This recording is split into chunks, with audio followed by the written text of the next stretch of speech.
नमस्कार, मैं उपस्थित तिवारी केकेडी न्यूज में आपका स्वागत है। रुक करेंगे कुछ खास खबरों की ओर। खबर उत्तराखंड के काशीपुर से है, जहां जनपद ऊधम सिंह नगर के काशीपुर में नवरात्रों के दिन उत्तर भारत का प्रसिद्ध चैती मेला कई वर्षों से लग रहा है।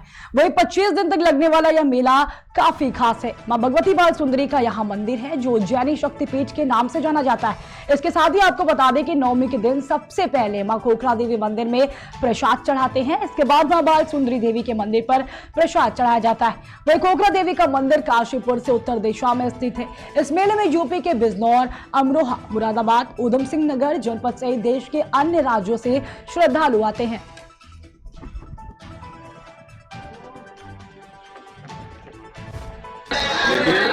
अष्टमी की प्रातःकाल 4 बजे माँ भगवती यहाँ विराजमान हो चुकी हैं और उसके बाद से ही लगातार दर्शनों का सिलसिला चालू है।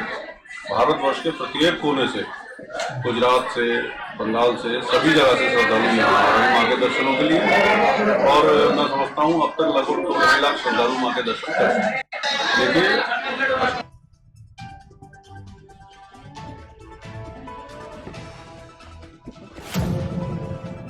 वही खबर यूपी के प्रयागराज से, जहां फाफा मऊ गंगा पुल पर 2 ट्रकों के आपस में टकराने से बाइक सवार सहित 3 लोगों की मौके पर ही मौत हो गई। प्रयागराज के गंगानगर इलाके के फाफा मऊ गंगा पुल पर शुक्रवार की सुबह करीब 5:30 बजे 2 ट्रकों के आमने सामने से जोरदार भिड़ंत हो गई। इसके साथ ही आपको बता दें कि टक्कर के बाद एक ट्रक पुल के नीचे जा गिरा, जबकि दूसरी ट्रक पुल की रेलिंग पर फंस गई।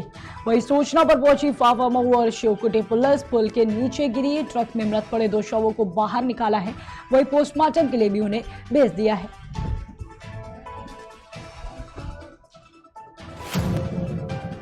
बोकारो में बड़े धूमधाम से रामनवमी का त्योहार मनाया गया, जहां बड़ी संख्या में श्रद्धालु और अखाड़ा समिति के सदस्य के द्वारा जिले भर में आकर्षक झांकियां निकाली गई। तो वही लोगों ने शांतिपूर्ण तरीके से रामनवमी का त्योहार मनाया, जहां बड़ी संख्या में युवा और बुजुर्गों ने हिस्सा लिया। आपको बता दें कि जय श्री राम के नारों से बोकारो सिटी के साथ साथ गोमिया, बेड़मो सहित चंद्रपुरा में बड़े ही धूमधाम से रामनवमी का त्योहार मनाया गया है।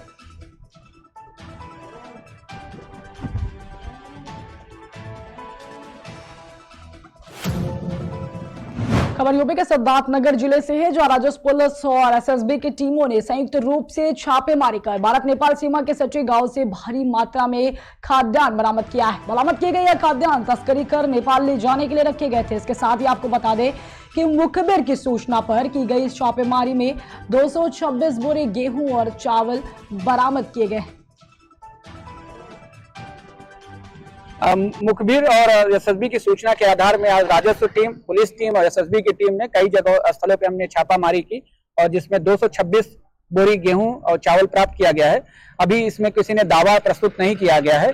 ऐसा शिकायत मिलती है कि साइकिल के द्वारा इसको नेपाल में तस्करी किया जाता है। इस नेटवर्क को तोड़ने के लिए हमारी टीम पूरी सक्रिय है और इन सभी स्थलों को सीज कर दिया गया है और आने वाले समय में भी जहां भी तस्करी किया जाएगा उसके खिलाफ एक सघन परीक्षण अभियान करके उस नेटवर्क को तोड़ने का प्रयास किया जाएगा। मुखबिर और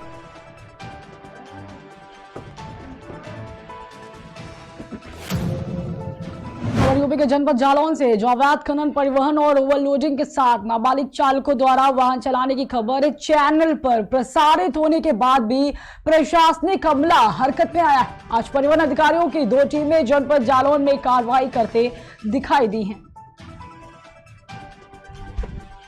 ये ट्रैक्टर लेके आना हुआ है एपेक्स।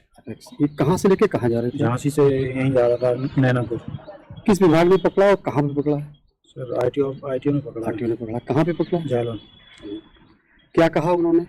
उन्होंने कहा है कि ओवरलोड है और इसका नंबर भी नहीं है।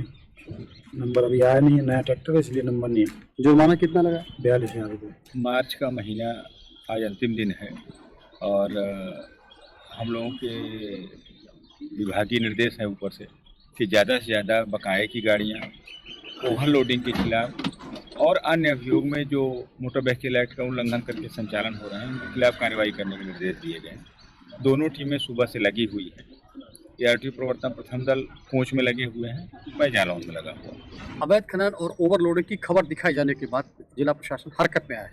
उप संभागीय परिवहन अधिकारियों की 2 टीमें जनपद जालौन में इस समय अवैध खनन, परिवहन और ओवरलोडिंग पर जो है लगाम कसने में लगी हुई है।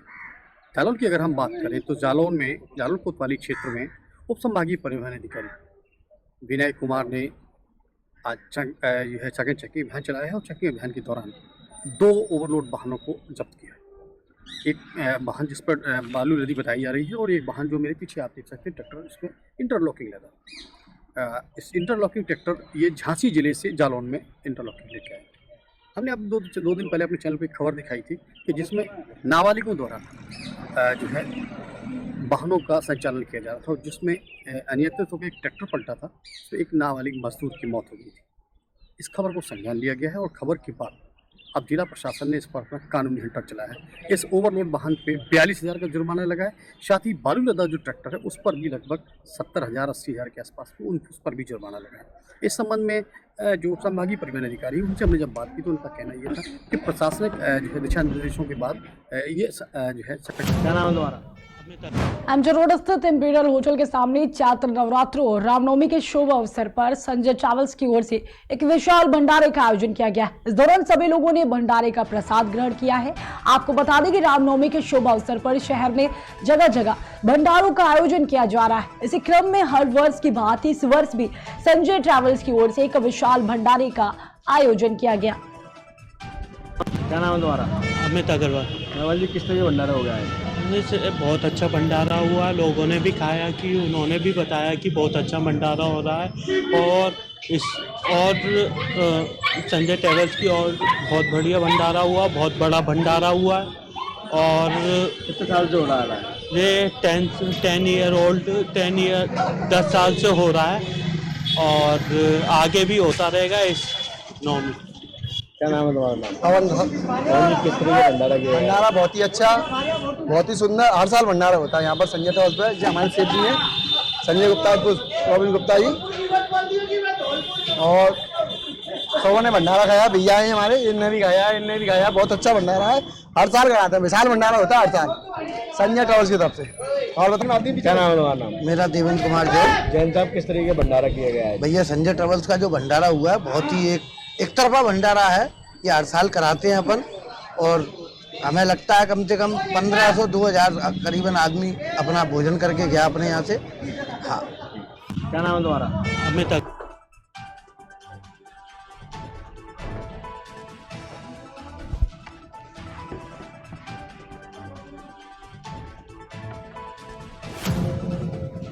खबर छत्तीसगढ़ से, जहां सर्व हिंदू समाज ने रामनवमी के पावन अवसर पर भव्य शोभा यात्रा निकाली।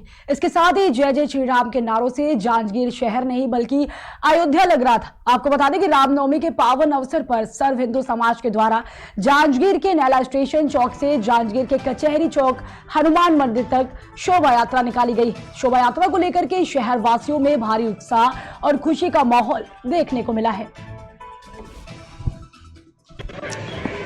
आज रामनवमी का पावन पर्व है। आज के दिन भगवान राम अवतरित हुए थे इस दुनिया में।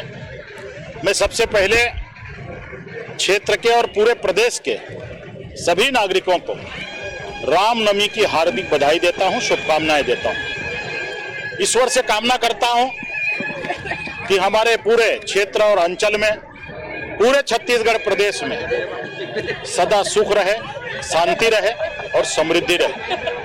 मैं रामनवमी के उस अवसर पर सभी के मंगलमय जीवन की कामना करता हूं। आज सभी लोगों ने मिलकर के विशाल रामनवमी का एक जुलूस निकाला है, भगवान राम की झांकी निकाली है और उसमें समाज के सभी वर्ग के लोग शामिल हैं, सभी दल के लोग शामिल हैं। एक अच्छी पहल है।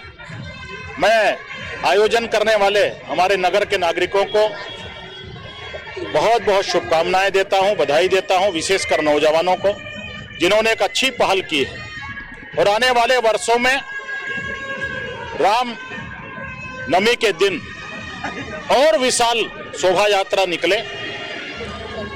राम हमारे आराध्य हैं, राम के बिना हमारा जीवन अधूरा है और इसलिए आज हम देख रहे हैं कि आज की पीढ़ी का सौभाग्य है कि 2024 में हम भगवान मर्यादा पुरुषोत्तम श्री राम के जन्मभूमि में दुनिया का सबसे बड़े राम मंदिर का निर्माण हो रहा है और हमारी पीढ़ी उसका दर्शन कर पाएगी। यह हमारे लिए सौभाग्य की बात है। सभी को बहुत बहुत बधाई, बहुत बहुत शुभकामनाएं। धन्यवाद।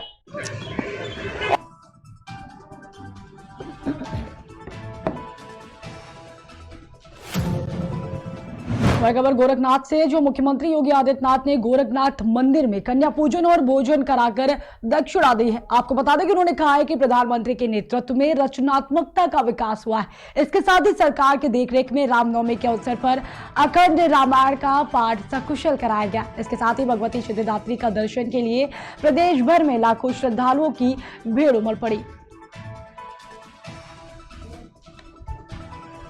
दक्षिण पूरब से पश्चिम आज पूरा भारत जब एक स्वर में प्रधानमंत्री मोदी जी के नेतृत्व में बोलता है, ये भारत की ताकत का एहसास भी कराता है, भारत के सामर्थ्य को भी दुनिया के सामने प्रस्तुत करता है। एक समर्थ भारत, एक शक्तिशाली भारत की ताकत का एहसास प्रथम करता है और स्वाभाविक रूप से एक समर्थ भारत के अंदर ही ये संभव हो पाया है कि राम राज्य की उस परिकल्पना को साकार किया जा सके जिसमें बिना भेदभाव के शासन की योजना का लाभ हर गरीब, हर किसान, हर नौजवान, हर महिला और समाज के प्रत्येक तबके तक पहुंचाया जा सके।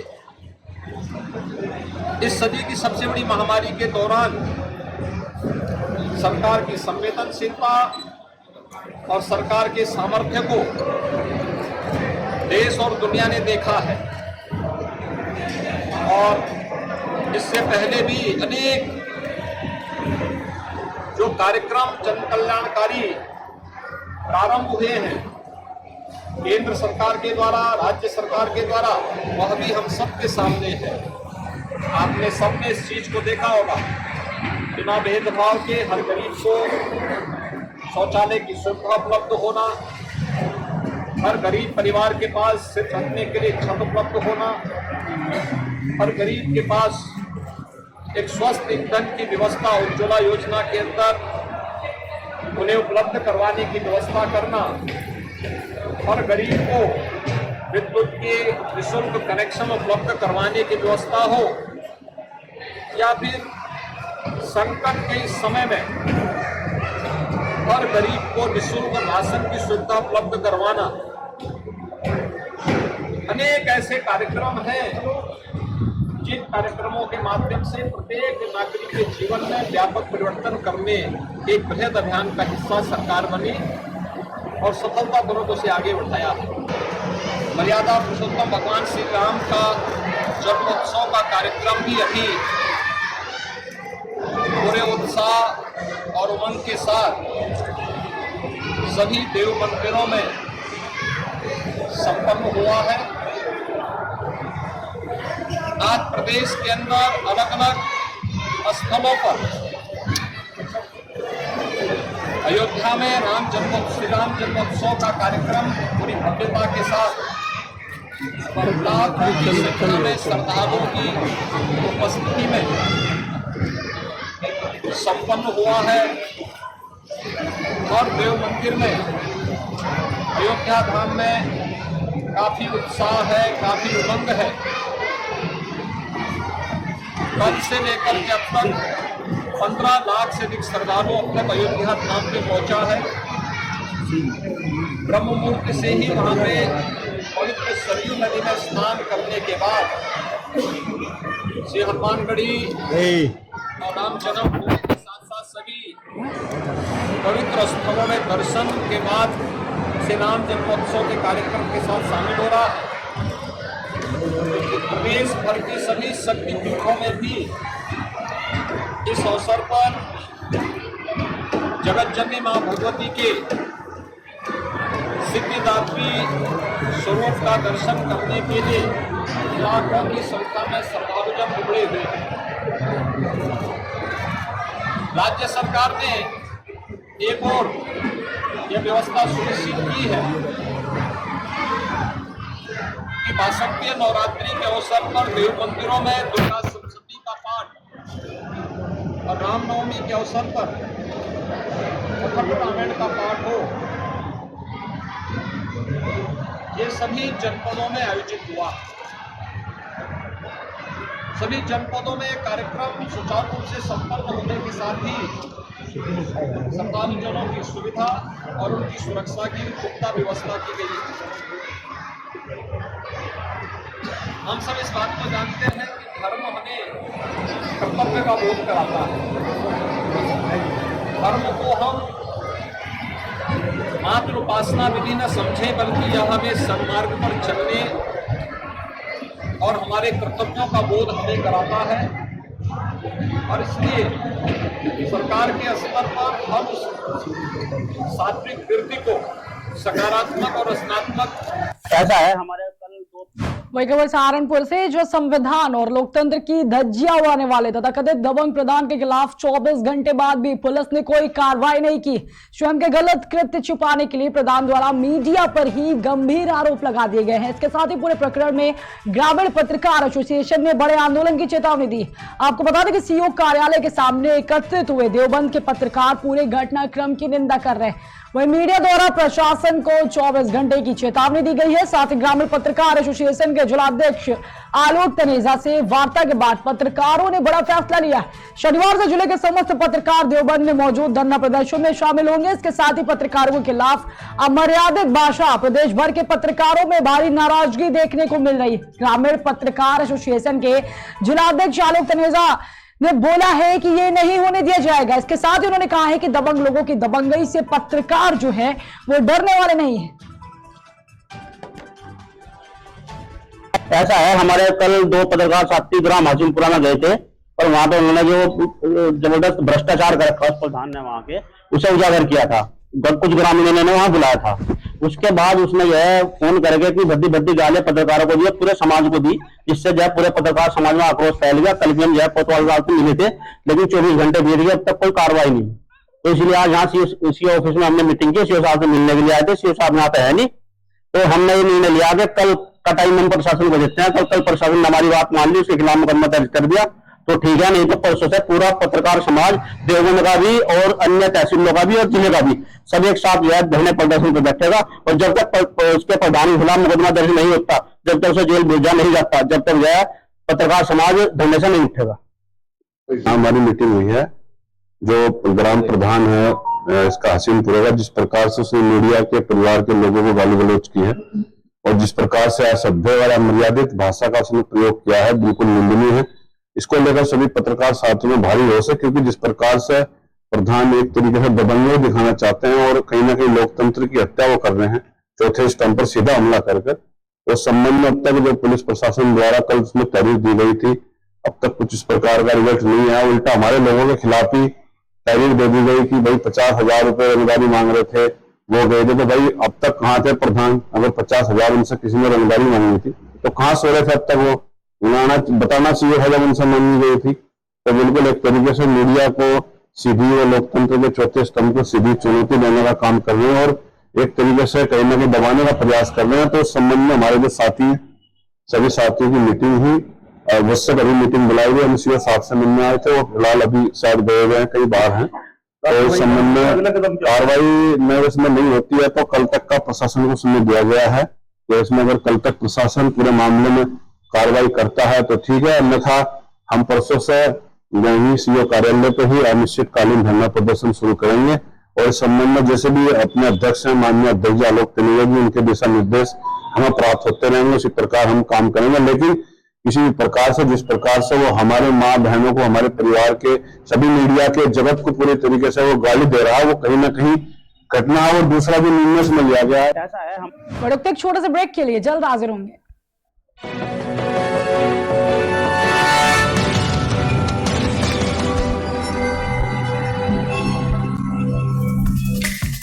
Feel the power of Angel.